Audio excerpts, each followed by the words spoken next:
You sure this ain't live? Because I'm tired of pretending LeBron isn't an evil man. This might be the wildest NBA leak in years. A clip from a live stream that wasn't meant to be public somehow got out. Kyrie Irving finished streaming, thought he was offline, let his guard down, and just started talking like no one was listening. Seconds later, he said something that shocked the entire NBA. And that wasn't even the craziest part. The full clip changes everything. Kyrie didn't just vent. He revealed what really happened behind the scenes during LeBron's second run with the Cavs. He talked about power struggles, front office pressure, trades, and the so-called brotherhood everyone kept talking about. Before we dive in, hit subscribe. This story gets wild fast, and you don't want to miss what comes next. Everything fans thought they knew about LeBron and Kyrie's relationship was not true. Once the clip leaked, the NBA world went crazy. Fans couldn't believe it. Acting like this was a brand new bombshell. Circumstances or... Don't none of us get a pass tonight. Not just Kyrie. Because that question was crazy. When somebody asked me if LeBron was like a father figure to me, bro, that was crazy, bro. No kizzy. That was a crazy ass question. He's like a few years older than me. But anyone who followed the Cavs back in 2017 knew the tension was real, especially after Kyrie demanded a trade that July.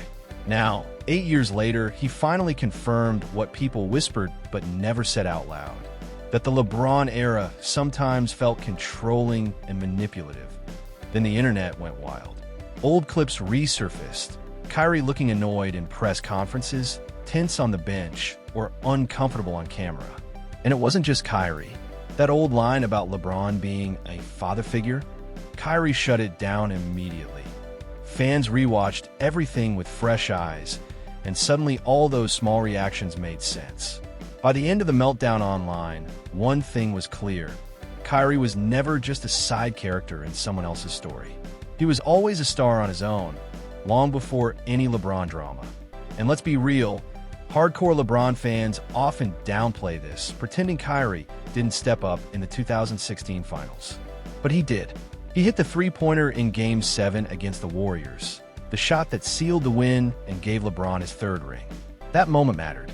Period. Let's not act like Kyrie wasn't playing at the same level that Bron was playing at in that run. So Kyrie saved his ass because Bron sat his scary ass in the corner and said, "Here, Kyrie, I'ma go sit on the side.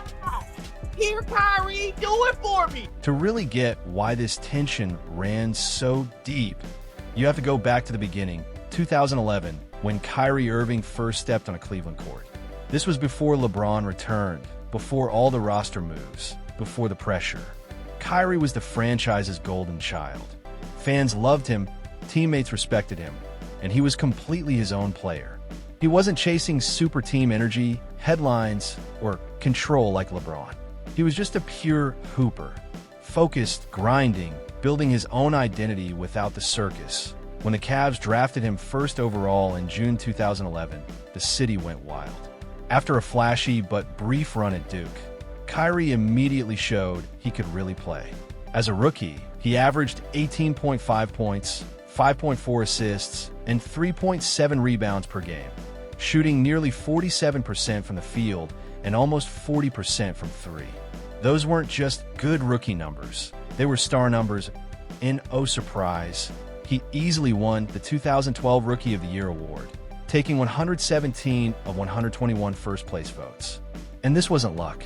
Season after season, 2012, 2013, 2014, Kyrie kept improving. 22.5 points per game in 2012, over 20 in 2013. By 2014, he wasn't a rookie anymore. He earned an all-star nod and even dropped 31 points with 14 assists in big games, proving his MVP-level talent.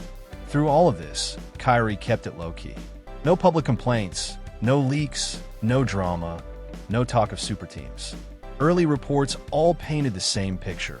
A young star focused on the game.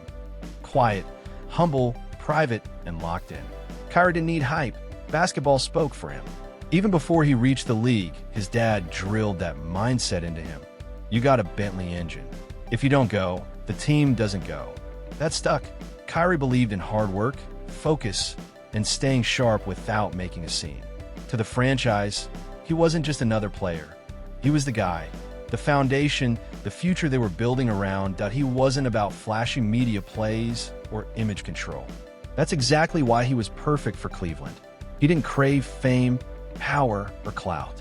He was just a kid with a dream, a filthy handle, and enough talent to make the whole city believe in him. By 2014, Kyrie had earned everything the hard way. This whole celebrity idea is eroding. The whole fame idea is eroding. That's sold to us, y'all. You got people out here that are human, that are acting every day of their life. They're not even real. I had no idea, man. I found out that Bron was coming back like the rest of you guys.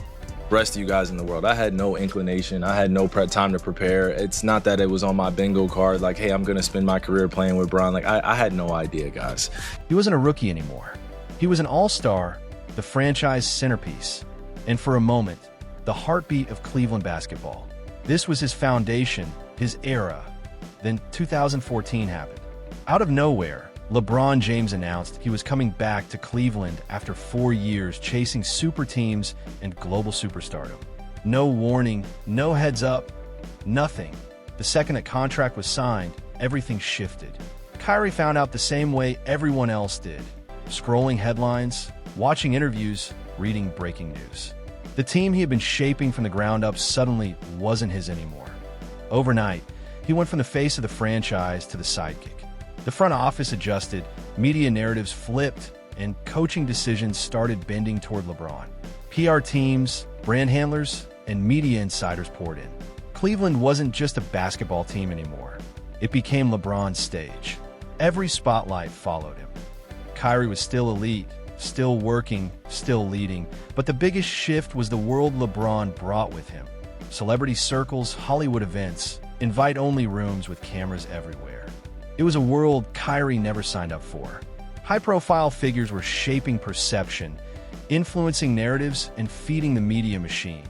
And Kyrie noticed it immediately. Everything felt political, image-driven, and staged. Nothing felt natural. The energy was off, draining, and artificial. And Kyrie's instincts were on high alert for a reason. Years later, fans started digging up old photos and clips from that era, looking at them with fresh eyes. Things people once ignored suddenly looked different. Stories that used to seem harmless now raised eyebrows. That's when it clicked for many fans.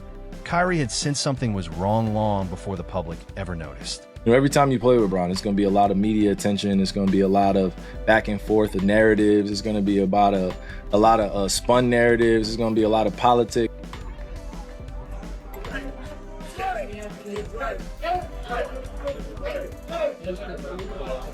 Like a switch flipped, people realized Kyrie wasn't paranoid or difficult. He was reacting to an environment that felt off from day one. What looked like silence back then now feels like awareness. Kyrie wasn't insecure or fragile. He was navigating a world that suddenly felt unpredictable, performative, and tightly controlled. The dynamics shifted fast. The organization, the media, even locker room conversations now revolved around LeBron. That moment changed everything. Everything Kyrie had built was suddenly seen through a new lens. This frustration had nothing to do with ego or jealousy. Kyrie was already one of the league's top players. It was about realizing the system itself had been reshaped in a way that clashed with the independence and energy he had always stood for. And this wasn't new for LeBron. Everyone knows his reputation for controlling everything, from media narratives to on-court decisions to front office influence. During his first Cleveland run, he openly blamed the organization for having a weak front office and no real co-stars, basically admitting he couldn't carry a team alone. So he left, formed a star-loaded squad elsewhere, and once Cleveland landed a rising star like Kyrie, he was ready to return. But when he came back, it wasn't just a contract, it was leverage. Those short-term deals with player options weren't accidents. They gave him control, kept management nervous, and forced every move to align with his vision. If you want more real NBA breakdowns like this, hit that like button, subscribe right now, and let me know whose story we should break down.